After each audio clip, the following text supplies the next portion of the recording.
बोलिए सर। भाई कितने लोग हैं शेनवान?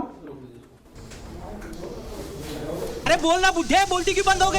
हाँ, उल्टा सीधा सवाल नहीं, ऐसा कोई सर ऑब्जेक्शनेबल सवाल पूछा आपसे? कैमरा बंद कर। नहीं हम कैमरा ये लोग डिसाइड करेंगे तो बंद कर उसे, बंद कर कैमरा। मालिक ने जो किया इशारा, ओझा सर ने माइक उतारा। तो गुरु, कोटा फैक्ट्री में जीतू भैया की एक लाइन बड़ी फेमस है कि यह सत्य है तुम्हारा। इधर हम हिंदी मीडियम वालों ने ओझा सर के राजा बनाने के फॉर्मूले को अपने दिल से लगाकर उसका अभ्यास शुरू कर दिया था। राजा जैसा एटीट्यूड डेवलप करना शुरू कर दो, बस सबसे बात नहीं करना है, सबसे डिस्कस नहीं करना है।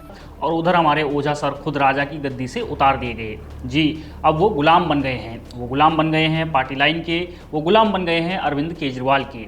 अगर यकीन न हो तो ये रहा सबूत, और इसे हमें अपने मन मस्तिष्क पर छाप लेना चाहिए ताकि आगे से राजा बनाने का फॉर्मूला सुनाकर हमें कोई यूं टोपी न पहना जाए। पार्टी लाइन डिसाइड करेगी, ये लोग डिसाइड करेंगे।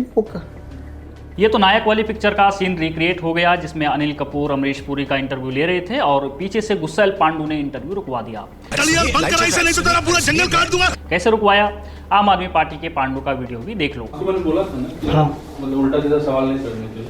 सर तो बोलेंगे, आप स्टॉप कर दें। शॉर्ट में पूरा मामला यह है कि बीबीसी के साथ अवध ओझा का इंटरव्यू था। उसमें सवाल पूछा गया कि आप तो भाजपा कांग्रेस से टिकट मांग रहे थे, बसपा ने तो आपको टिकट दे ही दिया था, तो फिर उत्तर प्रदेश छोड़कर दिल्ली क्यों आ गए? उनसे सवाल पूछा गया कि केजरीवाल और सिसोदिया आरोपी हैं तो वो उनके साथ क्यों गए? बुद्धिजीवी ओझा सर का जवाब था, इस बात का जनता निर्णय करेगी, तीसरी बार जनता जिताएगी। वे आगे बोले, दिल्ली के सरकारी स्कूलों में बच्चे इंग्लिश बोल रहे हैं, सवाल कर रहे हैं, डिबेट कर रहे हैं, तो क्या मान लिया जाए कि केजरीवाल और सिसोदिया पर लगे आरोप सिद्ध नहीं होंगे क्योंकि दिल्ली के सरकारी स्कूल में बच्चे अंग्रेजी बोल रहे हैं? 3 दिन से स्कूलों में जा रहा हूँ, सरकारी स्कूल के बच्चे इंग्लिश बोल रहे हैं, सरकारी स्कूल के बच्चे क्वेश्चन कर रहे हैं, डिस्कशन कर रहे हैं, डिबेट कर रहे हैं। बताइए, अपराध और आरोप का निर्णय इस बात से होना चाहिए कि दिल्ली के सरकारी स्कूलों में बच्चे अंग्रेजी बोल रहे हैं। हिंदी मीडियम छात्रों के प्रिय और आदरणीय मास्टर अंग्रेजी पर मुग्ध हैं। सवाल पूछा गया कि पहले केजरीवाल बोलते थे कि किसी भी नेता पर आरोप लग जाए तो उसे इस्तीफा देना चाहिए, लेकिन केजरीवाल तो जेल के भीतर से सरकार चला रहे थे और अब आप उसी पार्टी को ज्वाइन कर रहे हैं।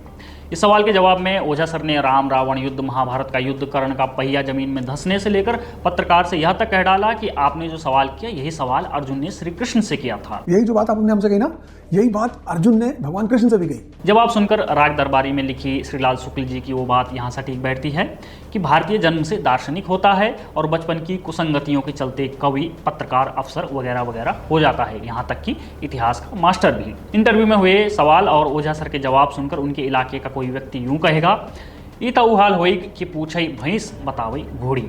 बस इतनी सी बातचीत थी कि पीछे से पांडु गुस्सा गया और बोला कि उल्टा सीधा सवाल नहीं करने का।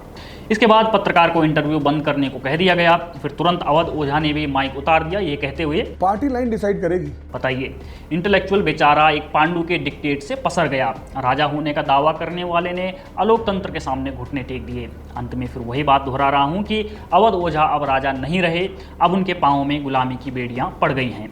बने रहिए हमारे साथ, देखते रहिए द पैम्फलेट।